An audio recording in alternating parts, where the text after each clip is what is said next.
Hello everyone, it's Shane Kanto, your Wasteland reviewer, and I'm here to review Sometimes Always Never. Not to be mixed up with Never Rarely, Sometimes Always. Why did these come out in the same year? I don't know, but they also have nothing to do with each other. Sometimes Always Never is from director Carl Hunter, who I guess is the British Wes Anderson, because this film has a very, very distinct look to it. It has these really bright, popping visuals in terms of the color, the symmetry of shots, and it has a very interesting, jerky kind of stop motion kind of feel at certain points.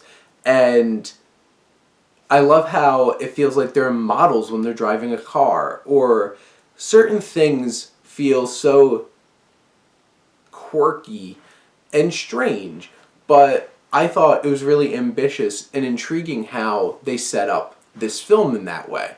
This film deals with a man who's obsessed with Scrabble, played by Bill Nighy. He really enjoys this game, but the greater story of the film is his son's missing, and he's still looking for his son, and dealing with his estranged older son who has a family, and at the real center of it, it's that relationship that he has with his son.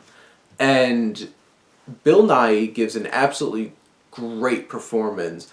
He's funny, he has great timing, he has an intriguing cadence to everything.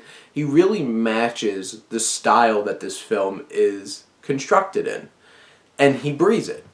And he really is the driving force of this film, to the point where the only times where I felt a little bored or disconnected in the film were there's a long piece of it towards the later end of the second act, beginning of the third act, where he wasn't in it much. And his absence was felt in this film.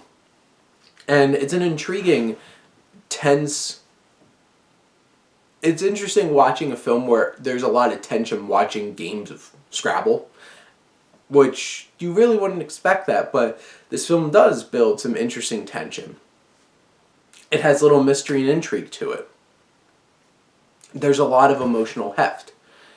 There's great emotional moments and character development and character connections, because whereas Bill Nighy's character and his son, played by Sam Riley, have troubles connecting, Bill Nighy's character has these interesting interactions with his son's wife and his grandson, and those building connections. And there's one particular scene where he's trying to help his grandson connect with this young woman, sharpen his style, because that's what Bill Nighy does. Basically, he works at Kingsman. You walk in and this place looks right out of Kingsman with all the suits and everything.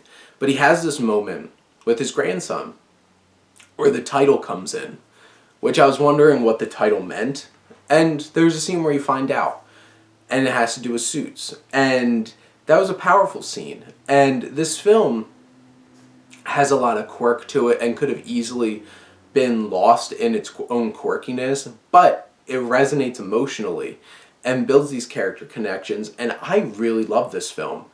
This really surprised me and blew me away, and it might be I vibed a lot better with this film than some others might. I really connect well with Wes Anderson films. Those films I get and connect with how they're constructed and the look and the feel and the atmosphere to them. And this film captured a lot of those same feelings for me, and I was able to get lost in it and really feel connected.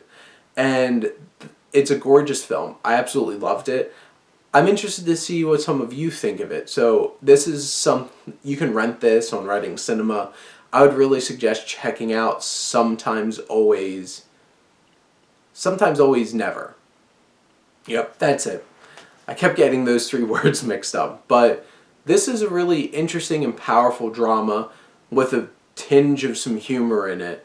But go check this out and comment. Let's talk some movies. But thank you as always for tuning in and supporting your Wasteland reviewer.